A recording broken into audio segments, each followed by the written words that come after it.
Hello বন্ধুরা, আজকে আপনাদের সামনে যেই দেশটিকে তুলে ধরবো যার কিছু আজব নিয়ম নীতির জন্য গোটা বিশ্বে চর্চিত। এখানকার নাগরিকদের জন্য এই দেশটি কারাগারের থেকে কোনো অংশেই কম নয়।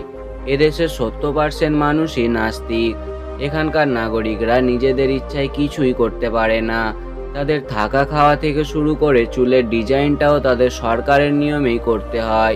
হ্যাঁ বন্ধুরা, আজকে আমি আলোচনা করব বিশ্ব দানব কিম জন উনের দেশ নর্থ কোরিয়া নিয়ে।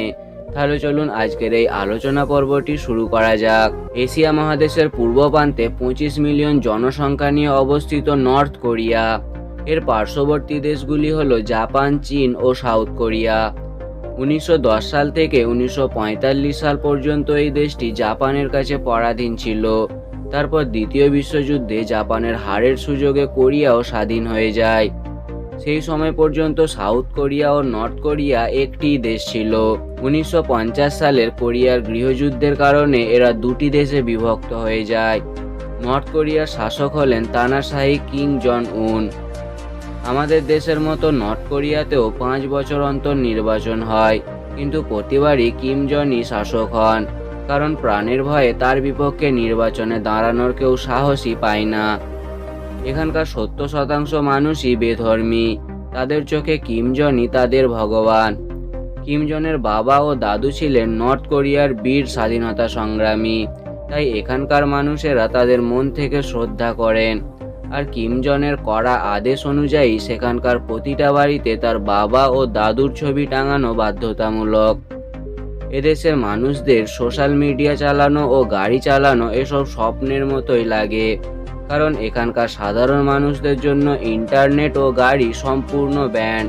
কিছু সরকারি অফিসারই এই সব ব্যবহার করতে পারে। নর্থ কোরিয়া বিশ্বের এমন একটি দেশ যেখানে কেউ অপরাধ করলে অপরাধীর সাথে তার গোটা পরিবারেরও শাস্তি হয়, তাই এখানে ক্রাইম রেট প্রায় 0%।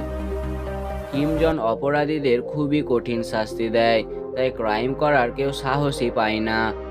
নর্থ কোরিয়ার এই অমানবিক নির্যাতনের কারণে হাজারো মানুষ দেশ ছেড়ে সাউথ কোরিয়া পালানোর চেষ্টা করে, কিন্তু তাদের কড়া গার্ড ব্যবস্থার কারণে খুব কম মানুষই পালাতে সফল হন। আর এখান থেকে পালানো ব্যক্তিদের সাউথ গভর্নমেন্ট যত্ন সহকারে আহ্বান করে। তাদের থাকা খাওয়া, চাকরি ও আর্থিক সাহায্যেরও ব্যবস্থা করে দেয়। কিন্তু দুঃখের বিষয় হলো পালানো ব্যক্তির পরিবারের উপর নর্থ কোরিয়া অমানবিক নির্যাতন চালায়। আর কেউ যদি পালাতে গিয়ে ধরা পড়ে, মৃত্যু ছাড়া তার আর কোনো উপায়ই থাকে না। এগুলি ছাড়াও নর্থ কোরিয়ার এমন কিছু কিছু নিয়ম আছে যেগুলির কারণে এই দেশটি গোটা বিশ্বে চর্চিত। তো বন্ধুরা, আজকের এই নর্থ কোরিয়ার সফরটি আপনার কেমন লাগলো কমেন্টে অবশ্যই জানান। দেখা হচ্ছে পরের ভিডিওতে।